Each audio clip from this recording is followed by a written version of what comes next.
पुण्यात एक असं गणपती मंदिर आहे जिथलं गुप्त तळघर वर्षभर बंद असतं आणि ते फक्त गुरुपौर्णिमेच्या दिवशी भाविकांसाठी उघडलं जातं.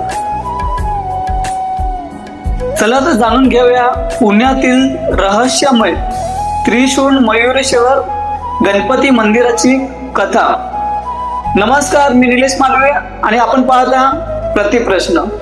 यंदा बुधवार 29 जुलै 2026 रोजी गुरुपौर्णिमेच्या निमित्ताने या मंदिराचं गुप्त तळघर वर्षातून एकदाच भाविकांसाठी खुलं करण्यात येणार आहे.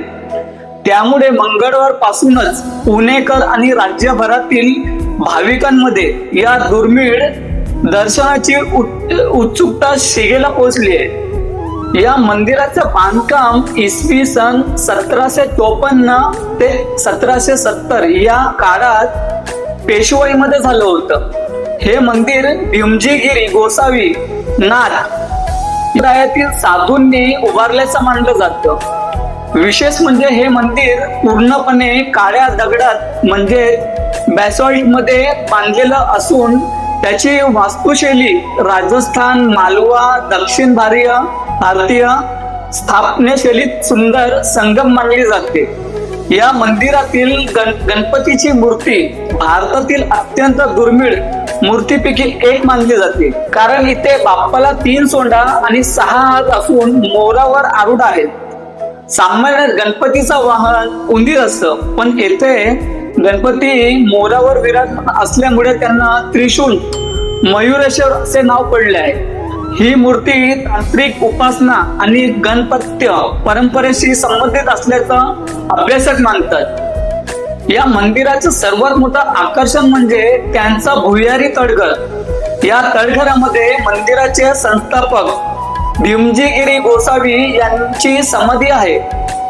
पूर्वी नागझरी ओढ्यांचं पाणी या तळघरात शिरत असल्यामुळे हे ठिकाण वर्षभर पाण्याखाली राहत असेल. त्यामुळे सर्वसामान्यांसाठी ते बंद ठेवण्यात येत असे. गुरुपौर्णिमेपूर्वी तळघर स्वच्छ करून पाणी बाहेर काढलं जातं आणि फक्त त्याच दिवशी भाविकांना समाधीचं दर्शन घेण्यासाठी संधी मिळते. परंपरा अनेक शतकापासून सुरू असल्याचं सांगितलं जातं. गुरुपौर्णिमेला उघडलं जातं. भीमजीगिरी गोसावी यांचा शिष्य दरवर्षी गुरुपौर्णिमेला आपल्या गुरूंच्या समाधीचं दर्शन घेण्यासाठी येत असे. याच परंपरेतून आजही गुरुपौर्णिमेच्या दिवशी तळघर सर्वांसाठी खुलं केलं जातं. त्यामुळे हा दिवस या मंदिरासाठी अत्यंत पवित्र मानलं जातं. या मंदिराच्या भिंतीवर अत्यंत दुर्मिळ शिल्पकला पाहायला मिळते. सर्वात आश्चर्याची गोष्ट म्हणजे येथे ब्रिटिश सैनिक गेंड्याला साखळदंड्याने बांधत असल्याचे शिल्प कोरलेले आहे. इतिहासकारांच्या मते हे शिल्प 1757च्या प्लासीच्या युद्धानंतर ब्रिटिशांनी बंगाल आणि आसामवर मिळवलेल्या विजयाच्या प्रतिकात्मक चित्रण असू शकतं.